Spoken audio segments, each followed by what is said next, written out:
I'm going to talk about the Taiwan election and various aspects of it. The reactions of the Chinese, of people in Taiwan, and the American reaction, what it means for us. It got a great deal of attention all around the world. I noticed Tsai Ing-wen in her New Year's remarks commented on the fact that their election was being watched globally. And I think a major reason for that was intense concern, intense interest, and how are the Chinese going to react, especially if President Tsai's party gains another, from Beijing's point of view, very unwelcome term in office. The election in January came after 8 years of rule by Tsai Ing-wen and her party, the DPP, the Democratic Progressive Party. And those were 8 years of no official, quasi-official contact between the two sides of the strait, and zero progress in terms of advancing to new areas of cross-strait relations. One thing I'll mention, though, which often gets overlooked, is that despite the fact that there was no progress, despite the fact that Beijing hated that government, all of the accomplishments which have been achieved in cross-strait relations during the previous 8 years under Ma Ying-jeou and the Kuomintang party, they continue almost without change. This is the cross-strait flights, which had not existed before Ma Ying-jeou's term. The direct shipping, even direct mail, believe it or not, had not existed before it was instituted during the 8 years of Ma Ying-jeou. Law enforcement cooperation, which sometimes means exchanges of prisoners and things like that. All of that has quietly, at a working level, gone on. It's just that nothing new was introduced. And the direct contact between representatives who were officially represented Taiwan and mainland China stopped for 8 entire years. And of course, during that period, especially since last August, when Nancy Pelosi, Speaker, visited Taipei, there's been continuous military harassment in all forms of Taiwan.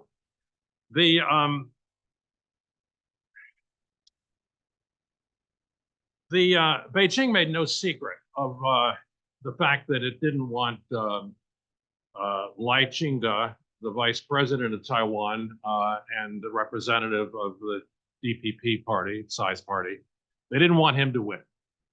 They made, there was no subtlety about Beijing's position on that, and they really hoped that the Kuomintang and that their candidate Hou Yu-ih was going to win. Although, from the beginning, it was going to be an odd election because for the first time in many years, it was a three-way split.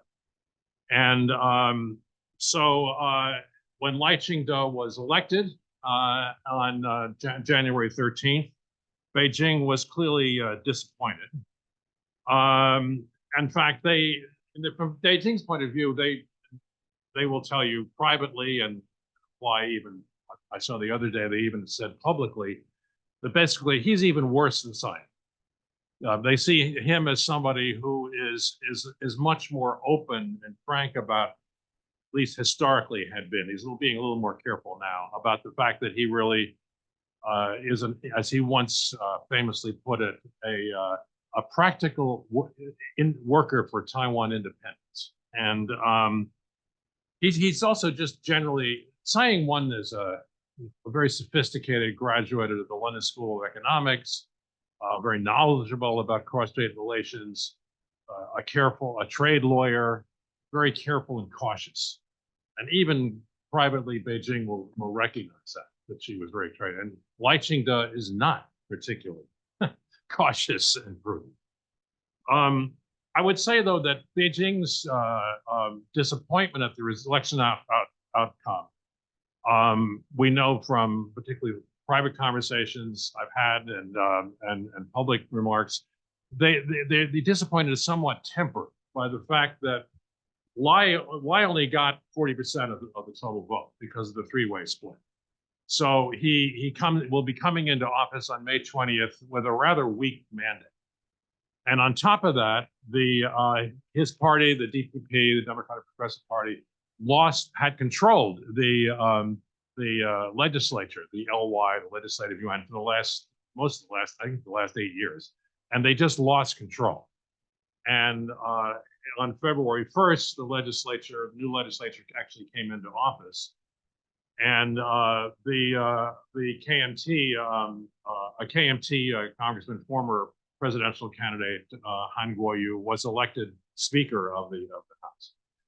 So, I mean, in private conversations with Chinese visitors in New York over the last couple of weeks, so they've said, well, we hope that the new legislature can block actions that might otherwise be taken by the new President Lai to move closer toward independence, do more splittist things, you know. So they see the legislature as sort of being a bit of a check on him. Yeah, the other thing I would say, while Beijing view of the outcome is somewhat tempered, as I said, they did everything they could to help to try to influence the election. I mean, in their book of possible of disinformation campaign ideas, now with enhanced by artificial intelligence and showing people speaking who really weren't saying those things, and they really pulled out all the stops to try to influence the election. It probably didn't have that much impact, which is in many ways a testimony to the fact that Taiwan has done a terrific job of educating its people on media literacy and how to see through this. The public is very skeptical, so they can see through a lot of the stuff. It may influence a few legislative seats, but not the presidency.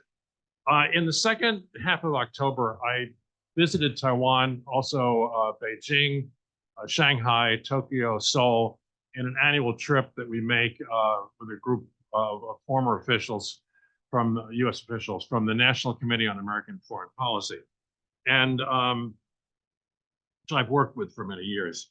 And in Beijing and Shanghai, we heard some interesting things. This was, in a period, they were looking ahead toward the election. Also, it was just before, pretty close to when President Biden was going to meet with Xi Jinping. So they were very actively getting prepared for that. We had some people in our delegation who had just stepped down from government positions.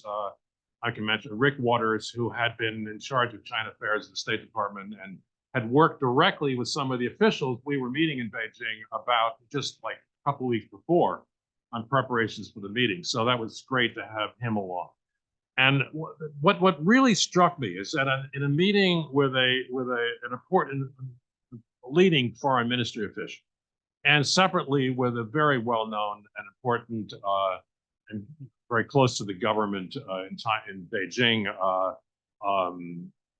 scholar, we heard much more realistic comments about the prospects for unification and about the KMT and what their reelection might have been than I had ever heard before in decades of dealing with this subject, including with some of the same people. They said, look, whoever wins, whether it's the Hou Yu-ih and the KMT or Lai Ching-te, we know it's probably not going to bring us any closer to unification. That, of course, was accompanied by the fact that we still want the KMT to win because they're much less likely to do something troublesome and something that's going to force us to take action that we may not really want to take now, and they're just going to be a pain, like they've been for the last 8 years, and maybe even more of a pain. And then there was a hint too, they're going to be a pain for you also. bad cross-strait relations is not good for the United States. And, and there was more than a hint that maybe you could help influence the outcome.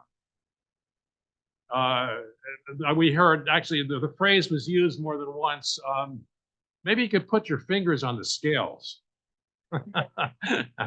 And, there's a little history to that going back, but we weren't going to do it. Not this time. And but what was interesting, we also heard that same put your fingers on the scales message had been delivered to people much more important than us. That in meetings of top Chinese officials with our top officials, you can imagine who, the two guys who are handling the whole thing, the same message was, it'd be bad for you too to have Lai win. Be good for you to have the KMT win. Maybe you could do something about that. But the U.S. position was very steadfast that we were neutral. Excuse me. We respect democracy. We were going to respect the outcome of a democratic election and what was chosen by the people of Taiwan. And we meant it. And we also encouraged Beijing to also be neutral and not interfere in the election, knowing, of course, that was an utterly futile plea. But now, what we didn't say was unspoken, but worth sort of explaining now to you is like the U.S. assessment was that among the three candidates, and particularly looking at the two who were likely to be the only ones who could win, KMT and the DPP, that they both had strengths and weaknesses from the point of view of U.S. national interests. A KMT victory would mean calmer cross-strait relations. Maybe it wouldn't last for, I don't think anyone thought it would last for 4 years of the term. But there'd be a long honeymoon, maybe longer than usual, because they would be so glad to be rid of Tsai Ing-wen and her party and to have the KMT back that there would be a honeymoon. And the downside of a KMT victory was, and I'm just sharing this with all of you, I mean that particularly in the last 2 years of the Tsai Ing-wen government, we've made really great progress. We've seen really great progress in Taiwan of military reform, meaning buying the right kind of weapons for a change. Not always true under the KMT. Big increase in the defense budget, quite serious increase, which Ma Ying-jeou was never going to do. And we've seen lengthening the term of conscription, doing a kind of overall reform of the reserve force, which had been kind of a joke before. All that was very welcomed. And frankly, under Ma Ying-jeou, that Taiwan's defense capability really didn't progress much for 8 years. Then sort of, in fact, I would add point that now when we see the legislature, the LY going, it's probably going to be rather stalemated with this three-party split and no one having a majority. It creates some worry. Even though Ho Yo-i is in his campaign was saying all the right things about military reform,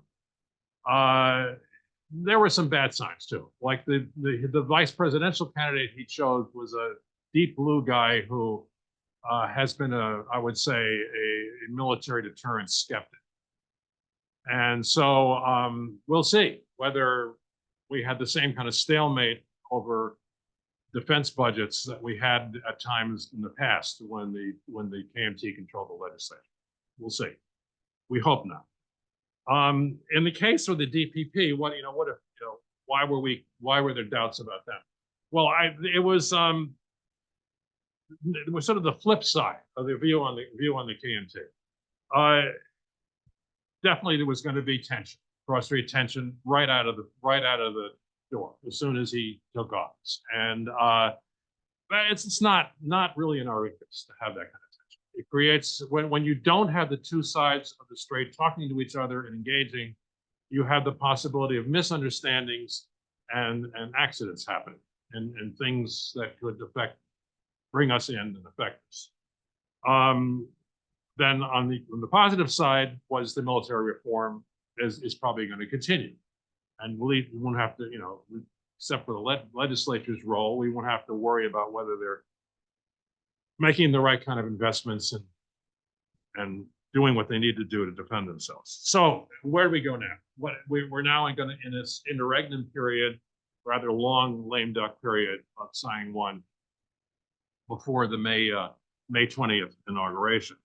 The PRC reaction to the election of the guy they didn't like has been actually surprisingly relatively mild. Even some of the Chinese scholars who recently were talked to in New York and DC were a little surprised at the low-key response. Some of that I would attribute to the fact that it was somewhat of a mixed result. Lai was elected with a weak mandate. The legislature is kind of a mess, and potentially it's a drag on Lai's ability to govern. Otherwise, if you look like the military posture, we haven't really seen any big changes. I was talking to people here before that, some people have pointed out, well, there are some warships now permanently stationed around Taiwan. Actually, they've been there since August. That's actually not something new. So if you see those articles, I wouldn't get too worried about it. So the most obvious reaction was to win away the great nation of Nauru from its population of, 15,000.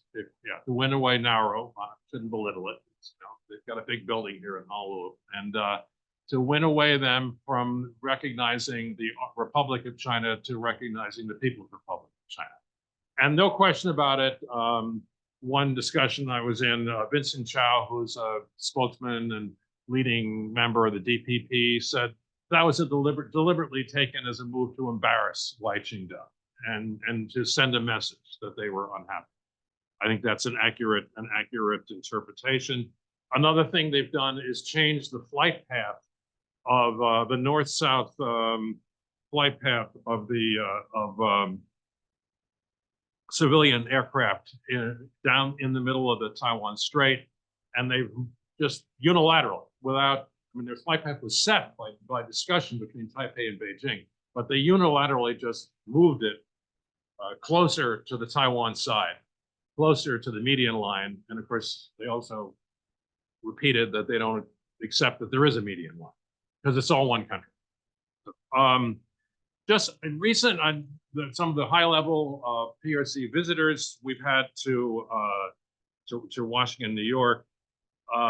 One particularly important visitor, who I won't name, but who was recently in both DC, and there was some reporting about him being in DC, and then he was also in New York. He said 3 points. One, the election outcome was not a surprise to Beijing. Two, Beijing has no illusions about the KMT's interest in reunification. And three, Lai Ching-te has not taken office yet. So the last one is the most sort of enigmatic and perhaps ominous, does it mean? What we hear from other Chinese visitors is they're going to listen carefully to Lai's inauguration speech. They're going to watch closely his appointments to his cabinet and key positions early in his administration and what actions he takes. And they're going to respond if they don't like what they see.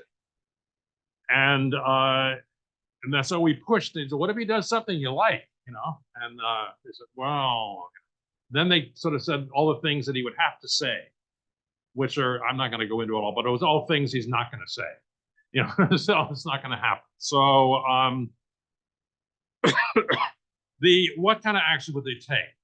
Well, from a lot of what we've heard from them, there's a sort of impression that we're going to we've kind of ramped up the military action so high already. There's not much more we can do on that. They might be holding exercises and make sure that everyone sees those exercises. That would be done back in the mainland, a lot of it. But also they're talking more about economic action. Right before the election, they deliberately and pointedly removed trade preferences for some of Taiwan's exports to the mainland, which had been in place since the previous the Kuomintang Ma-Ying-jeou government. That was a message. We've heard, and we get the impression that from what people told us in Beijing and in Shanghai, that there might be more actions like that. Things that will hurt Taiwan in terms of some of the manufactured inputs that Taiwan needs, the components for things they sell. They will undoubtedly be doing everything they can to keep Taiwan out of international trade agreements, which Taiwan wants to enter into. So it'll put some pressure on the Taiwan economy. Finishing up here, following the Biden-Xi meeting, we've all seen that there've been some progress. There've been bilateral interaction that had stopped for a long time. Military to military meetings. We saw Jake Sullivan, National Security Advisor, meet with Wang Yi, the foreign minister, in Bangkok very recently. That same high-level Chinese visitor I mentioned, he told everybody in New York that that the bulk of that conversation in Bangkok was about Taiwan, which was a little surprising, but interesting. And sorry, no details. None from him, none from anybody else yet about that. So interesting. And we've also read, we see that Tony Blinken, the secretary, is going to be soon, going to be visiting Beijing in the months ahead. There's going to be a Biden-Xi phone conversation organized, maybe even closer than that. General consensus we got from people in, I think both Chinese and analysts we've met and also Americans, is that Beijing does not want Taiwan, nor the general issue of U.S.-Chinese relations, to become part of our election, part of the U.S. election. I'm not sure who they want to win, but I mean, you would think they maybe would want Trump to win because he's, very transactional and so forth. On the other hand, he makes them nervous too. So probably what that means is we're going to have a little bit of a break for the next 9 months. We're unlikely to see any real surprises from Beijing in the next 9 months. No guarantee of that, but that's the general sort of thought. So we're all fine, right? 9 months.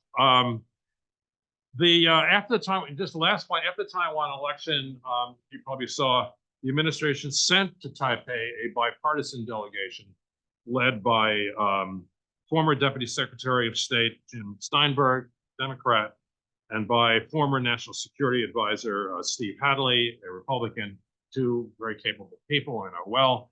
They met with President-elect Lai, they met with President Tsai, and met with the defeated KMT candidate. This is a standard U.S. government action. We do this, we've done this now regularly when a new Taiwan president is elected, particularly when it's a DPP candidate who is viewed with suspicion by Beijing. In 2016, as AIT chairman, I accompanied Bill Burns, then an ex-deputy secretary, now of course our CIA director.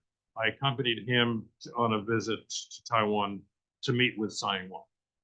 And interestingly, the Chinese scholars told us in New York last week that Beijing views Steinberg-Hadley visit positively. And that didn't surprise me. Beijing knows the purpose of these visits is to urge the incoming president to be cautious, to be prudent. And Beijing they like this sort of what they like to call co-management of Taiwan. I mean, obviously, we don't buy that description, but they like to use it. And they look back at the Chen Shui-bian period claim that those were wonderful days in which we managed Chen Shui-bian together. But anyway, that visit was important, and you're going to see more of it. As in the months ahead, you will see that as either before the inauguration on May 20th or afterwards, there'll be a lot of interaction with by American visitors, with Lai Ching-te, with his cabinet, with his appointees. And as usual, we will also send a delegation to the inauguration. We call it a people's delegation. It's all former officials. Of course, it's quasi-official delegation.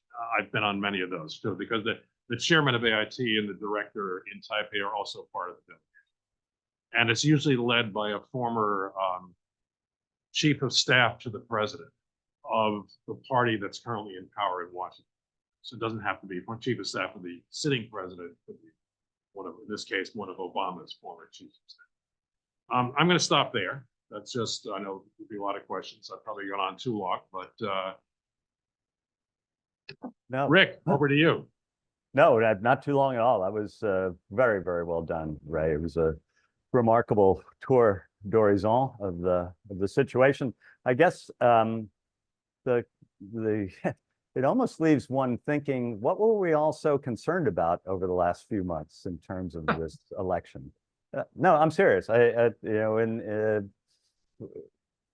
it seems that we're at a stage of a sort of a stasis right now in terms of cross-strait relations and triangular between among the U.S., Taiwan, and Beijing. Is that a fair description? Yeah, I'm going to answer it, I guess, by saying, while I was sort of emphasizing the stability for at least the next 9 months during our election period, I wouldn't want people to sort of come away thinking that everything was perfect. You have to worry. I mean, Lai Ching-te does have a tendency to speak and kind of think about what he said later. You know, I mean, even during the campaign, he made an unfortunate comment, which he said, when the president of Taiwan is able to walk into the American Oval Office, we will know that we finally achieved what we wanted. That didn't go over too well, either in Beijing or in Washington. And, you know, there was sort of, you know, like inquiries. What did the vice president really mean by that? And he didn't repeat that. So, you know, he has a tendency to say things like that. So, and as president, they will carry more weight. So, we'll see if he's prudent. He might be, you know, I wouldn't, not ruling it out, but that is a cloud hanging over it. And then I would say, in general, while we heard from both our foreign ministry friend there and also from some scholars, they used the expression, wouldn't it be good to elect the KMT so that we can kick the whole thing down the road for another 8 years? That was kind of nice to hear, but as some of the people in our delegation, people know, Susan Norton, Rick Waters, and stuff, but they said, you know, that's unfortunately probably not the way Xi Jinping thinks about leadership. He does not want to kick it down the road for 8 years. He wants to resolve it. And he did say that he wants the People's Liberation Army to be capable of taking Taiwan by force by 2027. He never said, and repeated during meeting with Biden apparently, that he had never said that that was his deadline to do so. That was never what he said. But he said that he wanted that capability by 2027. So that's still a very serious statement. And I think there has been nothing in what the PRC has said that has undercut that determination. And in fact, I mean, there's more. The harshness in the language has increased. It continues to be a kind of what I would call a new high, a new level, because now they're emphasizing the inevitability of reunification.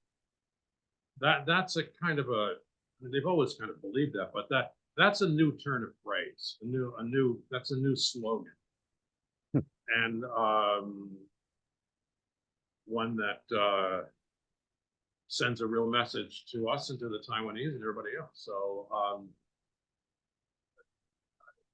it's also, deterrence is still going to be important. Mm-hmm. And also prudence in what we and the Taiwanese say.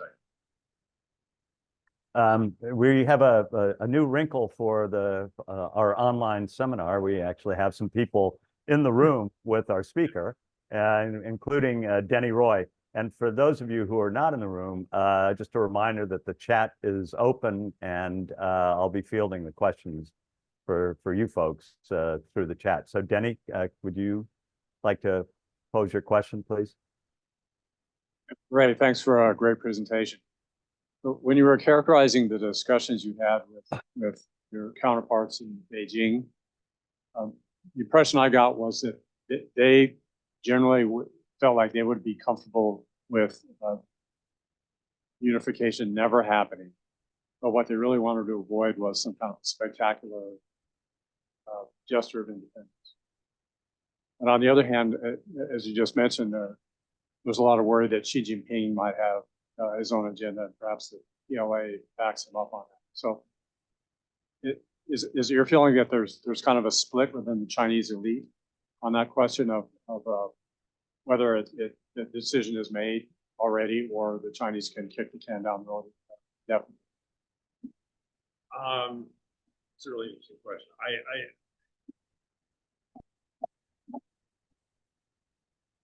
More generically, one of the things that really struck us, and it really struck some of the people in our group who had been there recently on earlier visits, quite recently, is how you are hearing from the Chinese elite grumbling about whether the leadership really knows what it's doing. Much more than surprisingly, more than people had heard before, decades. And a lot of that was related to the really screwed up handling of COVID, both the ridiculous overreaction and then the sudden insane lifting without any inoculation of anybody and so forth. I mean, so that was people really were shocked at how that, and when some people were willing to talk about it. And you're hearing kind of people see what's going on. I mean, I was telling some people, there's a joke in going around in Beijing now. It said, the British took 150 years to turn Hong Kong into an international financial capital. The Chinese Communist Party is much faster. They were able to turn Singapore into a financial capital in 2 years. No, or 10 years, which is a reference to all the smart young Chinese entrepreneurs and financial industry people who have left China and moved to Singapore with their money and with their brains. And people see these things. But let's get back to the issue of Taiwan. I think some of the people we were talking to were signaling that there's no way, first of all, people were signaling that they understand that most people in Taiwan are not interested in unification. Therefore, the only way it was going to happen would be in some messy way. At a minimum, some kind of really harsh economic measures, and almost certainly probably military measures of some blockade, if not invasion, and that was going to be a very costly course of action. And because no one had any hope that the KMT would ever do the right thing either from their point, and which was a new kind of realization in Beijing. So those people, they were, well, this is going to be really messy, going to be a terrible thing. Maybe we better just keep to get down the road. But right, I don't think the PLA leadership thinks that. It's something that they very proudly have to do at some point. They need to be ready for it. I don't think Xi Jinping thinks that. I don't think anybody else thinks he thinks that. So yeah, there's undoubtedly a spectrum of opinion about how urgent it is to do something about it. Did I answer that, or? Yeah. So, Ray, a follow from Lisa Rosenly, a question which I've heard so many times that you might even have it on autoplay. But so, what does all this say about how the U.S. should evince its commitment to safeguarding Taiwan at this point in time? Yeah, I mean, the most important thing is action.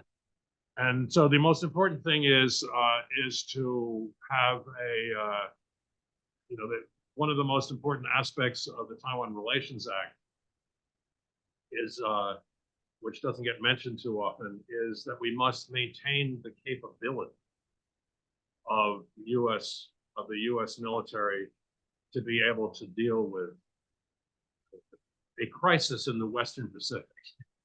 And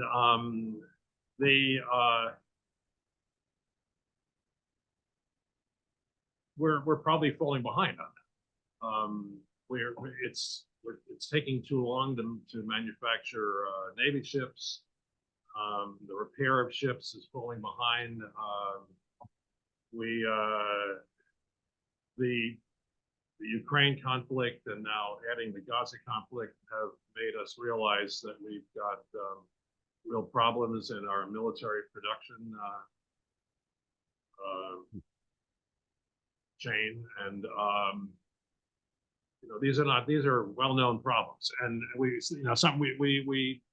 have a lot of good minds working on them. They're not unsolvable, but they're going to involve money. They're going to involve a lot of commitment and a lot of sharp thinking. I mean, among the things that are going on, and we heard about it in Tokyo from Ambassador Emmanuel, and recently now it's out in the press, so I feel like I can talk about it, is we're talking with the Japanese government about having Japanese shipyards do repair work on American naval ships. That kind of a thing is all part of the picture of being prepared.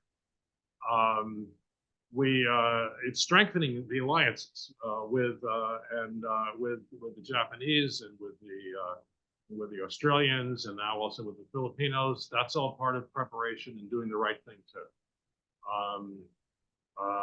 Getting military supplies located in the southwestern Japanese islands.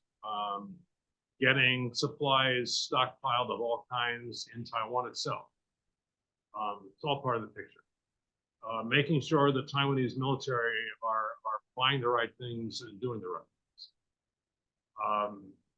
But as I said, also, as far as what we should say, the whole issue of whether we are ambiguous or not ambiguous about our commitment, I guess I fall more on the side of the being unambiguous. I know there's a lot of debate about that, but I fall more on that side. And frankly, President Biden has been pretty unambiguous. maybe his staff could stop correcting him. Mr. Trump sends very mixed signals. I mean, there's the famous quote that John Bolton has apparently quoted in his book about Trump saying that here is the resolution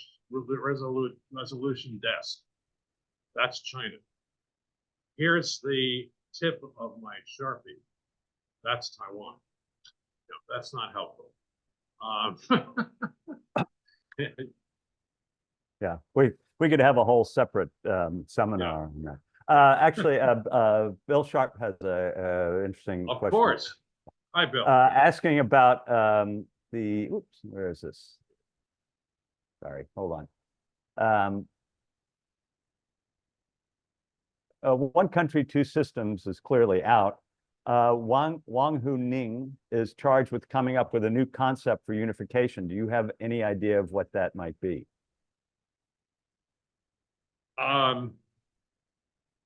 Yeah, I mean, one country, two system is definitely out. You can't get anybody in time. I mean, we made the point a number of times when we were in Beijing and Shanghai that you're never going to get a KMT candidate who is going to accept a one country, two systems, much less a DPP candidate. And so the fact that when you meet with Chinese scholars now, even, I don't know, you don't know how much they even believe it, but they will tell you that it'd be really wonderful if Lai Ching-te could accept one country, two systems. It's just delusion, really. That is correct. Is Wang Huning, by the way, is one of the leading members of the Politburo, and is the head of all the United Front work and the Chinese People's Political Consultative Conference and so forth.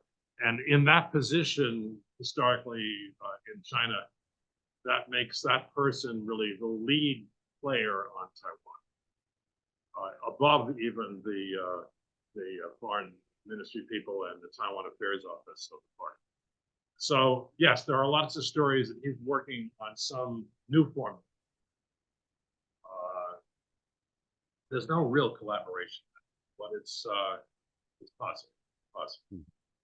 We tried to, in some of the conversation with Chinese scholars, we tried to sort of tease out, what that might be and so forth. We didn't get very far, but what was interesting was that a lot of these scholars, and these scholars are like the hired chorus of the Chinese party. I mean, they are careful what they say.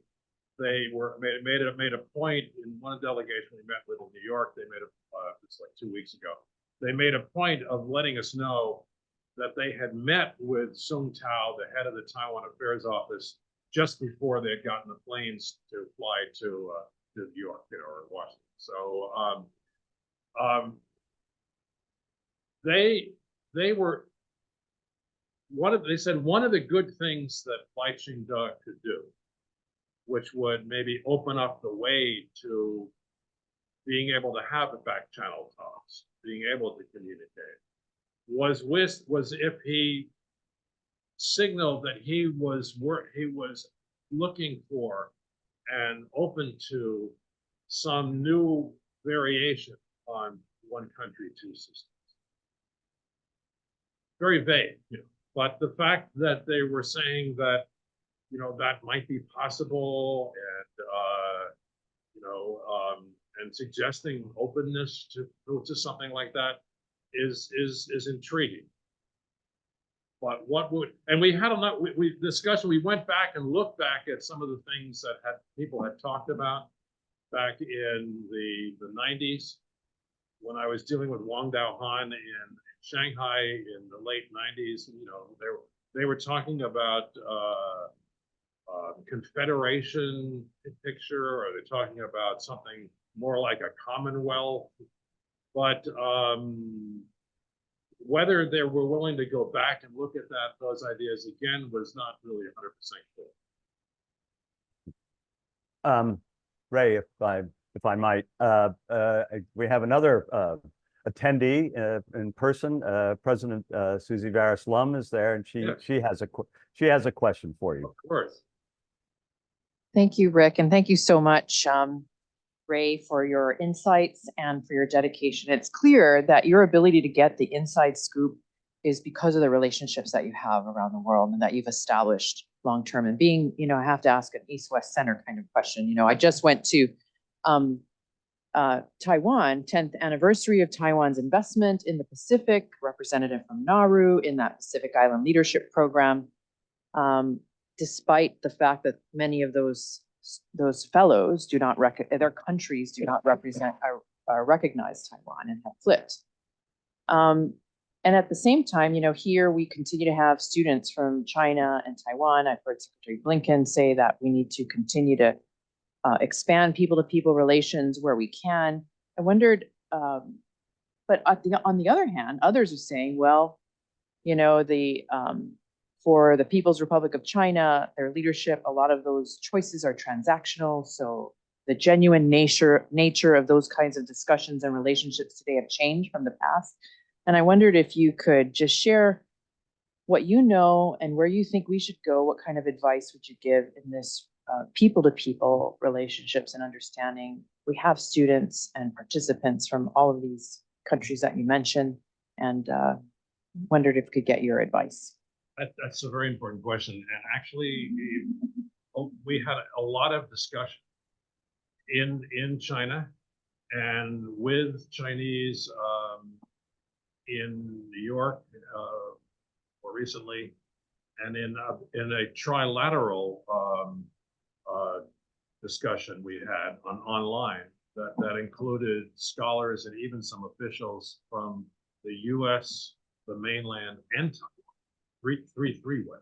We did that last month, and the need to revive people-to-people programs was a big topic. For example, one of the subjects we talked about in Beijing with officials there and the embassy and others was, these warnings we give out about travel to China.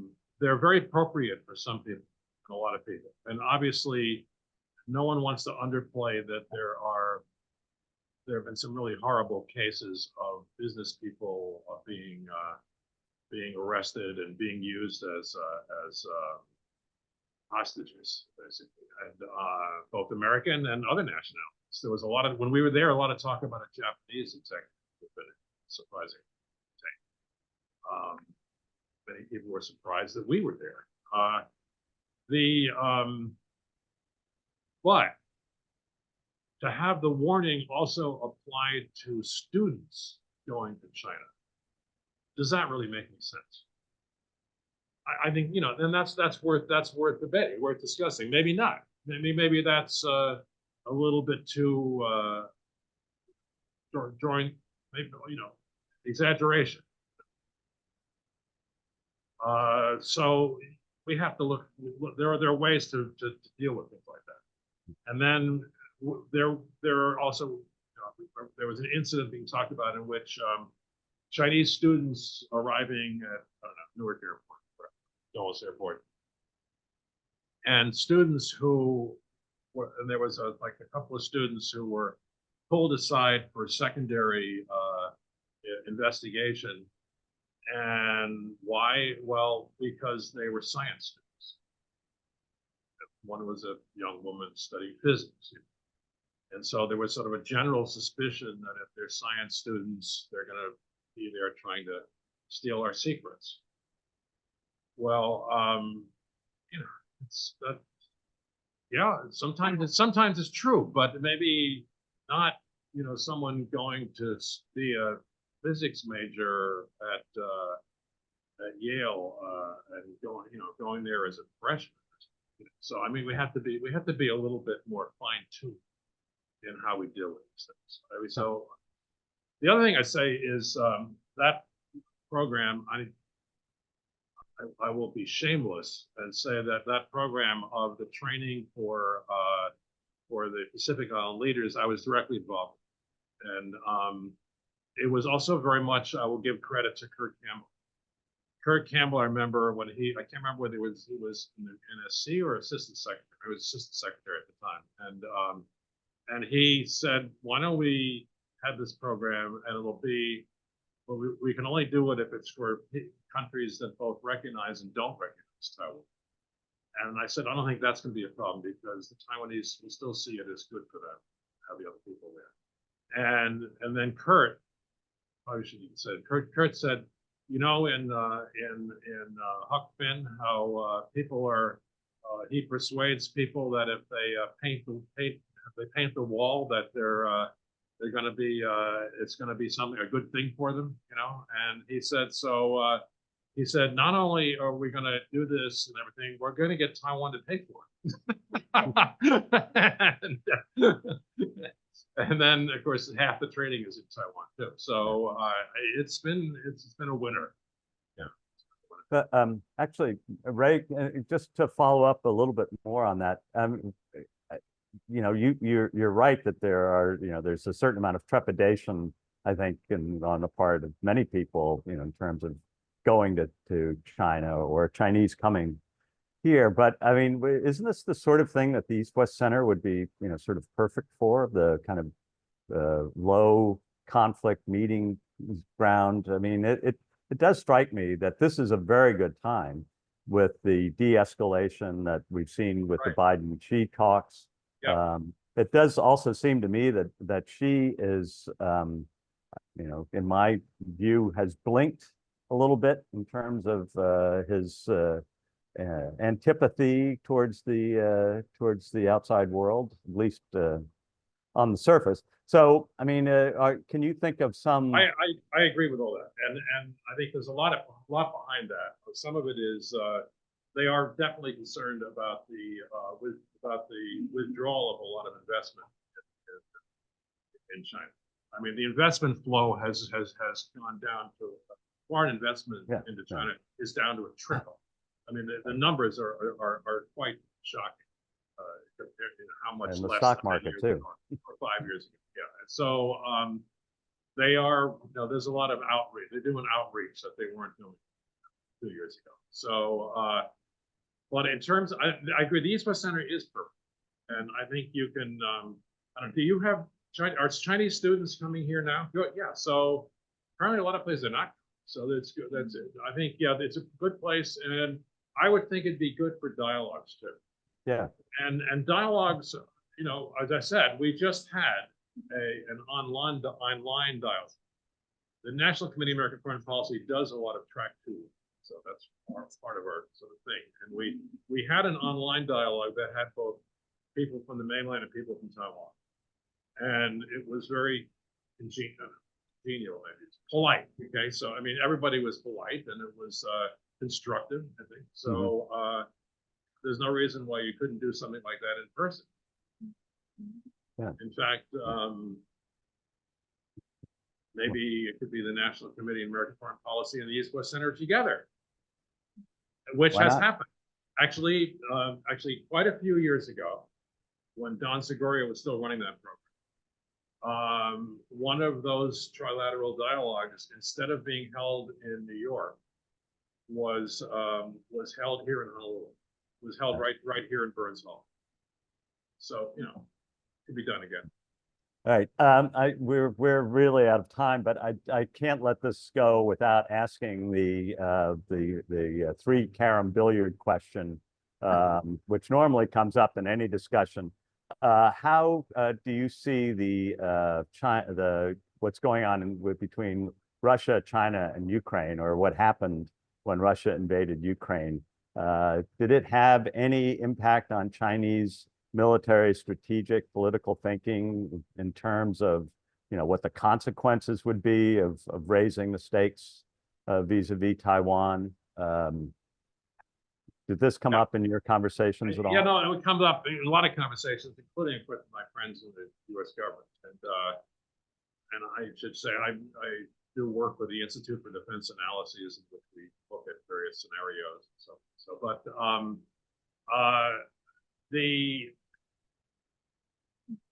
it cuts 2 ways. I think the Chinese see that that this can be, you can get into something, and if you haven't judged the situation correctly, if you haven't prepared correctly, it can be a horrible quagmire. They obviously, we know that they see that. We even know that there is some rumbling in China, and this is more of the sort of elite grumbling issue about whether it was really wise to embrace Putin quite so closely, particularly in the first meeting. And you notice the language of the first meeting, they've kind of backed off from a little bit. But what it also taught them was, if you're going to do it, you've got to go in with real shock and awe. You've got to really be prepared, and you've got to use just massive power, right from the start. That's what our experts think that they have concluded, that the Chinese have concluded, which could mean that they think they're not ready for that. Mm-hmm. Yeah, but it doesn't mean it's still not the goal. Right. I mean, there's also the incredible coalition that was put together in the wake of Ukraine, which might give China second thought about its. That coalition. One of the things that's very interesting. The Chinese, in the meetings with them, both in U.S. and in China, they were very blunt about the fact that they really don't like the fact that we've been building up this alliance with the Japanese, and yeah, the three-way thing with the Koreans, and and you inspired the bad thinking in the Philippines and Australia. They're quite frank about the fact that this is a bad development. Yeah. All right. Well, unfortunately, we have come to the end of our hour.